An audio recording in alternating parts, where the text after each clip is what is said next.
You guys gave up 16 straight over the course of the middle of the second half. Well, and I don't think I'm coaching it thinking, okay, it's 16 straight, but obviously we're up 8, and they go up 8, obviously. So yeah, we were very poor. They backed us down, our guards down on the post, and we didn't give much resistance at all, and they took advantage of that. And then we didn't obviously score on the other end, but they were tougher. We never stopped them the whole night. They still got 39 the first half. We never stopped them, and never made them play poorly. We actually did a good job on their 2 3-point shooters the first half, and then they had 3 other guys combined for 4, which they played great. But that was kind of scouting report. Don't dare them to shoot, but make somebody else beat you from beyond the arc. And we actually did the first half, and then the second half we didn't. How tough is it to guard 2 guards like Honor Huff and Tracy Eaglestaff, especially once they get going? Yeah, the problem was we let them get going. Although Huff, he made a couple that were pretty hard shots. I mean, he's a good little player, and I thought he was great. And Eaglestaff, he got the one wide open early in the second half. Then he followed it up with another one right after that, and then drove it and did some other good things. But those 2 played well. But I really thought 55-0 were the key to the game for them. I thought they both played great. Bill, the schedule gets harder as the season goes along, obviously. But are you concerned at all with where the team's at? We suck right now. But it's right now. Everybody goes through ebbs and flows in a season. I mean, the last 3 games we haven't played well. We got to flip it because the thing about it is when the three teams that we played thus far, the common denominator with that is they've all played really well. So that tells me that we're not doing something to make them play poorly. We can talk about a 16-0 run, which obviously occurred or whatever the deal is. But the bottom line, there was a time we had 58 or 59 points with 15 minutes left in the game against a team that only averages giving up 67 or 68. So it wasn't our offense. It was at the end. But it wasn't our offense up until the game flipped. It was the fact that we didn't get consistent stops on the other end and finish possessions. And that's a credit to them. I thought they played really well. And kind of going with that, you've talked about the defense repeatedly being better since conference play started. What is so different when you look at the way they played in these 3 games versus in non-con play? When you I don't know. Today we didn't switch near as much. We actually did some things a little bit different, but still our attention to detail and let's just call it. I have to watch tape, and no matter what a coach says now, usually you can go back and say, well, that's because the coaching staff and the coach hasn't done a good enough job training them in what you want them to do different. So I mean, get it. So it sounds like to maybe if anything's said now that I'm placing blame on players. I'm not. I'm placing fault with all of us, but we have not consistently got everybody to understand that your value to our program and to our team is being a junkyard dog more so than it is being a skilled player. We haven't got through to that, and we've got to do that, and that's the coach's responsibility is to get the players to do that. But our best teams here weren't great all the time, but we never let anybody else play well. 0 and 55 for West Virginia. What were they doing specifically that really caught your eye there, especially there in the second half? Well, 0 had 16 at halftime. That can catch your eye pretty easy, and then the offensive rebounding.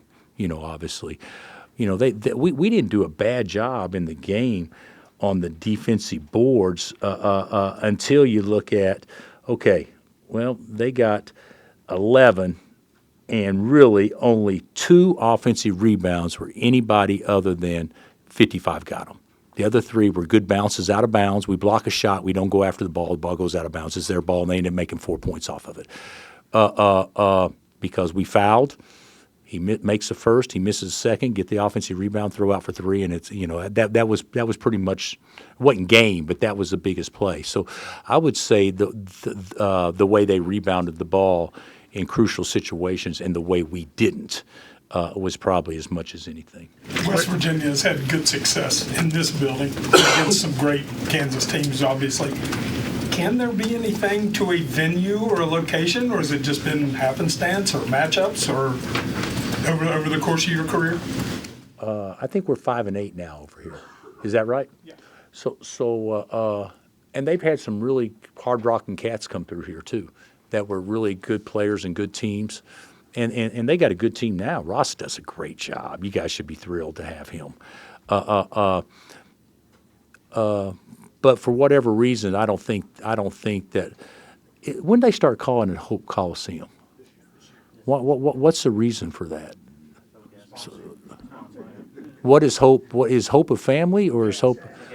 It's a gas company. Okay, so I was just wondering. I always thought it was like West Virginia Coliseum or whatever it was, but I actually don't know if it's the building. I've always thought the best home courts have the best players playing on it. But we've lost over here, I think, I know twice in a row, maybe it's 3, I don't know. So certainly maybe there's Jerry West, Hot Rod Hundley, Rod Thorne tipping balls in or tipping balls out. I don't know. Maybe they're ghosts. Bill, is there anything about your team playing on the road that maybe isn't up to expectations as much as when you play at home, or is the difference very narrow? There's not much difference. We haven't been great at home either. We just labored to win a game the other day at home.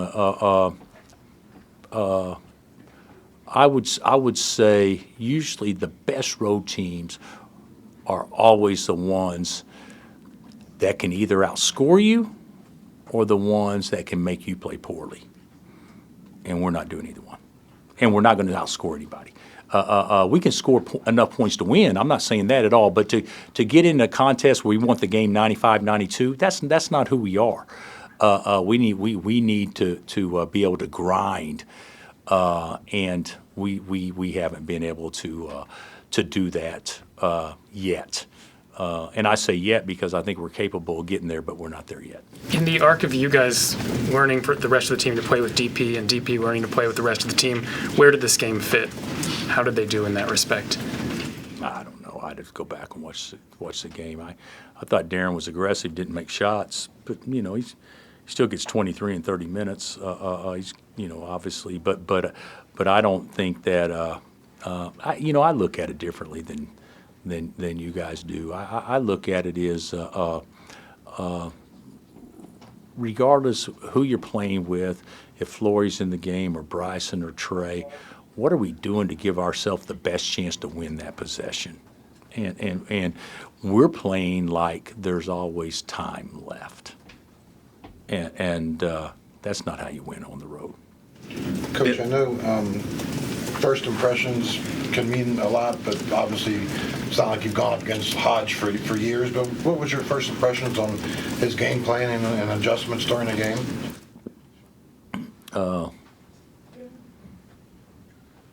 He got them 3 layups out of timeouts. So, and to be honest with you, we've walked over every one of them. And their offensive execution was a hell of a lot better than our defensive execution. So, that to me, a sign of a coach. You teach them how to play. Everybody does. But if you can steal them some points every now and then, that really doesn't come from having to grind every possession.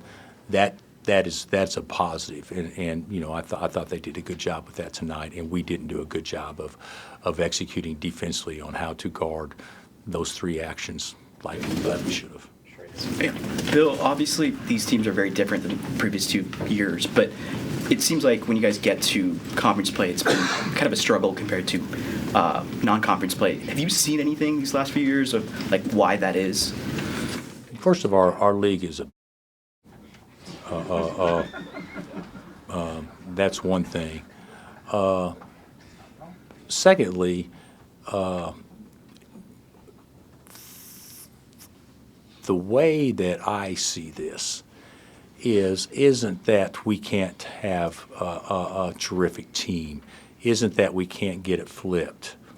The one thing that we have to know is, and it's much like last year's team and the year before too, not so much the year before that, we were a 1 seed, is the margin for error isn't like it used to be. I mean, we're not bringing pros in off the bench. Let's just call it like it is. That's not an excuse because the guys out there are good enough, but the margin for error ain't. If Markeith and Marcus want to take a couple of possessions off and give up a couple of threes, you know what? You got to play a lot harder than that. But our Jimmies were better than your Joes. Is that a NIL thing, do you think, or is that just? That's just college basketball. Yeah, that's college basketball. Everybody's going to go through it. Some teams that haven't gone through it are having some good fortune and why they haven't gone through it. But make no mistake what I'm saying, not an excuse. But we got good enough guys. But the margin for error isn't one that we can let teams believe that they can beat you. And we give other teams that confidence, and the next thing you know, hey, playing at home, when they get cooking, that's if we're not mentally tough enough and physically tough enough and know how to grind, then all of a sudden you look up and now you're playing from behind, and playing from behind, a lot of good things have to go right, and when you don't shoot the ball exceptionally well, sometimes it puts a little bit too much pressure on you to make plays when that's not really who we are. All right, Coach, thank you. Thanks. Thanks, Bill. Thank you, Coach.